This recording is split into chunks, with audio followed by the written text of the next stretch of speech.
pemirsa, langsung saja kita tanya ke Ibu Dini. Ibu Dini punya masalah katanya lumayan agak berat ya dengan keluarganya ya. Iya. Kurang lebih seperti itu ya. Oke, Bu Dini bisa boleh cerita langsung apa yang menyebabkan permasalahan itu timbul? Ya awalnya sih ya, pada awalnya niat suami saya mau pergi ke Kalimantan. Ya. Semua sih saya nggak ini apa namanya nggak memperbolehkan lah dia ke sana ya. Nggak mengizinkan dia berangkat. Alasannya apa dia ke Kalimantan? Itu karena bilangnya sih mau merubah ekonomi keluarga. Oke, mau merubah nasib. Karena dia ke sana mau cari pekerjaan, bisa dibilang begitu. Oke, terus? Ya, terus karena dia sering ngotot gitu dan berangkat ke sana, ya udah akhirnya saya mengalah. Akhirnya saya dengan ikhlas mengizinkan dia berangkat ke sana. Alhamdulillah ya, saya dengar kabar dia berhasil di sana ya, rezekinya bagus. Tapi ya itu Mas, saya berhasil, dia menjadi seorang produser rekaman. Tapi setelah itu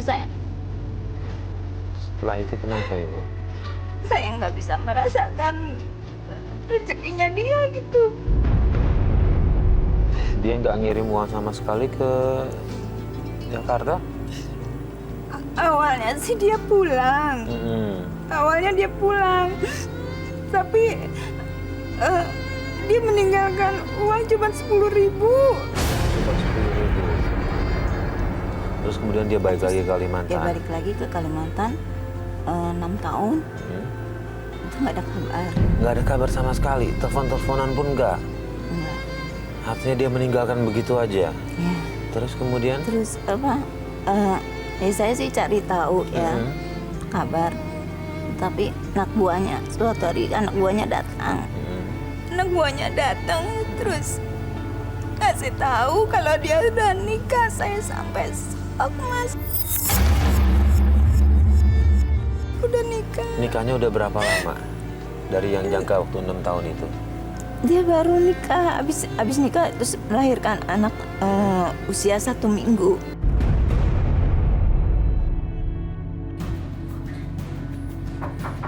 Assalamualaikum. Permisi. Masuk, Sep. Iya, makasih Bu. Iya, ya. Silakan duduk. Iya, ya, Bu. Gimana, Sep? Kamu udah dapat kabar Bapak? Maaf, Bu. Saya kesini. Kenapa? Ternyata benar. Bapak bukan anak kita. Dia punya anak satu. Oke, Sep. Kamu pasti bohong kan, Sep? Gak mungkin. Saya nggak percaya, Sep. Saya nggak percaya. Bu, saya benar. Kalau Ibu mau bukti. Sebentar. Ini, Bu. Ini buktinya.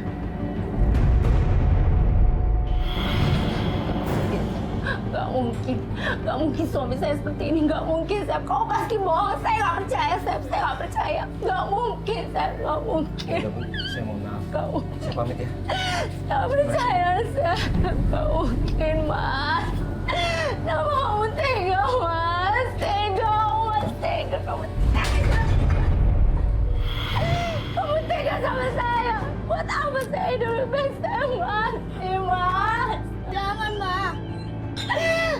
Jangan tinggalin kita, Mak.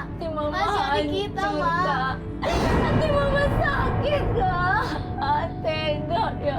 Mama jangan hancurin diri Mama demi laki-laki jahat itu, Mak. Ya Allah. Kenapa seperti ini, Kak? 1 minggu. Saya dikabarinya itu. Oh ya Allah. Ya, jadi selama 6 tahun itu dia tuh itu baru nikah. Oke, Pak Ustadz, ini jadinya dia pergi keluar kota merantau, cuma pulang, cuma ngasih 10.000. Setelah itu selama 6 tahun nggak ada kabar sama sekali. Tiba-tiba mendapatkan informasi kalau dia sudah menikah dan punya anak nih Pak Ustadz. Ini gimana dia merantau niatnya mau cari nafkah, tapi ternyata dia nggak menepati janjinya nih. Kalau seorang suami kemudian hidup di suatu kota dari bersama istrinya, kemudian suatu saat mendapatkan ujian, ada himpitan ekonomi, dan kemudian berizin dan berdiskusi bersama istri dan keluarganya untuk hijrah lah, katakanlah begitu, merantau ke suatu wilayah, kemudian dengan harapan Allah memberikan perubahan rezeki. Tentu ini adalah niatan yang mulia dan niatan yang baik seorang kepala rumah tangga menunjukkan bukti tanggung jawabnya kepada keluarga dengan cara ingin merubah nasib ekonominya dengan cara merantau, tentu ini adalah niatan yang baik. Tapi kemudian ada hal yang yang tidak pada tempatnya, yaitu ketika sudah setelah 3 bulan pulang dengan harapan ada perubahan, ternyata kemudian tadi meninggalkan dengan nominal yang tentu ini adalah sesuatu yang sangat tidak ada nilai dan berarti apa-apa. Kita tidak hendak menggarisbawahi pada nominalnya ya, tetapi tanggung jawabnya mesti kan ada cerita kan. Bersama anaknya selama 3 bulan Allah menguji begini begitu, pokoknya nggak ada uang sama sekali, itu kan mungkin bisa dimengerti ya. Tetapi setelah itu kan dia cerita ini cerita kesuksesannya, tetapi tidak ada bukti kesuksesannya tadi, itu kan sudah sesuatu yang menyakiti. Dan ditambah lagi melanjutkan merantauannya selama 6 tahun dan kemudian akhirnya menikah tadi, tentu ini adalah sesuatu yang sangat lalim dan dolim ya, seorang suami kepada keluarganya karena telah menelantarkan nafkah, dan yang kedua menyakiti istrinya tanpa pemberitahuan dia melakukan pernikahan itu. Ibu Dini, setelah Ibu Dini tahu kalau dia sudah menikah dan punya anak, reaksi Ibu Dini itu seperti apa? Ya, saya sakit hati juga ya, dan juga orang juga. Saya sempat mau bunuh diri.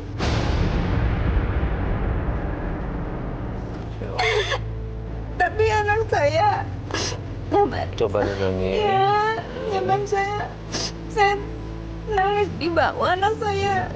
Dia bilang, sabar mama, sabar. Pada saat itu anak ibu usia berapa? Ini yang paling tua. Berapa? Anaknya ada berapa? Ada 3. Ada 3. Iya. Coba menenangkan ibu anak yang paling tua. Iya, menenangkan hati saya. Lalu saya disabarkan, jangan berbuat macam-macam gitu.